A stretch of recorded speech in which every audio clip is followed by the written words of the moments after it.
ಸುಮಾರು 10 ವರ್ಷಗಳ ನಂತರ ಮತ್ತೆ ಕರ್ನಾಟಕದಲ್ಲಿ ಗುಂಡಿನ ಸದ್ದು ಕೇಳಿ ಬಂದಿರುವಂತದ್ದು ಯಾಕೆ ಏನು? ನಮಗೂ ಕೂಡ ಈ ಎನ್ಕೌಂಟರ್ ಬಹಳ ಆಘಾತನೇ. ಯಾಕಂದ್ರೆ ವಿಕ್ರಮ್ ಗೌಡನೆಲ್ಲ ಕೂಡ ನಾವು ಬಹಳ ಕಂಡಿರುವಂತಹ ಯುವಕ.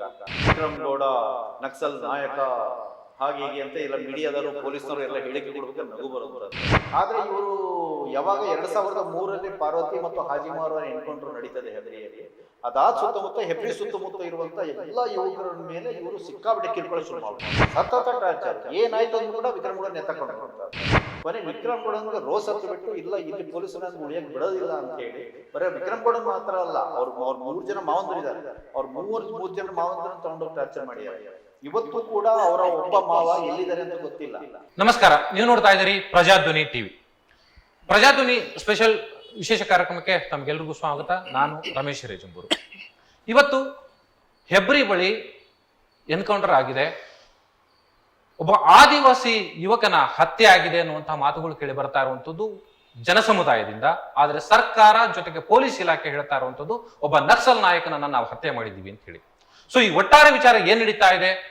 ಸುಮಾರು 10 ವರ್ಷಗಳ ನಂತರ ಮತ್ತೆ ಕರ್ನಾಟಕದಲ್ಲಿ ಗುಂಡಿನ ಸದ್ದು ಕೇಳಿ ಬಂದಿರುವಂತದ್ದು ಯಾಕೆ ಏನು?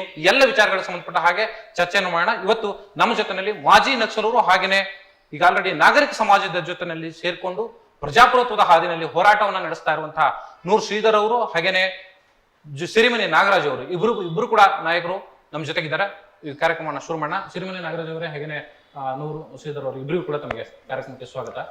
ನಾನು ಶ್ರೀಧರ್ ಅವರಿಗೆ ಕೇಳುವಂಥದ್ದು, ನೀವು ಸುಮಾರು 10 ವರ್ಷಗಳ ಹಿಂದೆ ಮುಖ್ಯವಾಹಿನಿಗೆ ಬಂದು ಇದೇ ನಕ್ಸಲ್ ಹೋರಾಟದಲ್ಲಿ ಇದ್ದಂಥವ್ರು, ಆದ್ರೆ ಇವತ್ತು ದಿಢೀರನೆ 10 ವರ್ಷಗಳ ನಂತರ ಒಂದು ಗುಂಡಿನ ಸದ್ದು ಕೇಳಿಸುತ್ತೆ.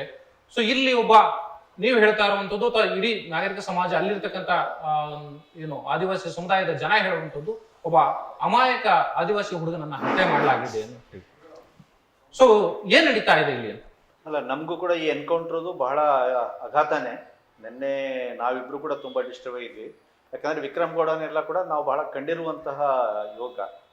ನಮಗೆ ಮೊದಲ ಸ್ವಲ್ಪ ನಗು ಬರುವಂಥದ್ದು, ವಿಕ್ರಮ್ ಗೌಡ ನಕ್ಸಲ್ ನಾಯಕ ಹಾಗೆ ಹೀಗೆ ಅಂತ ಎಲ್ಲ ಮೀಡಿಯಾದವರು ಪೊಲೀಸ್ನವರು ಎಲ್ಲ ಹೇಳಿಕೆ ಕೊಡ್ಬೇಕು, ನಗು ಬರುವಂಥದ್ದು.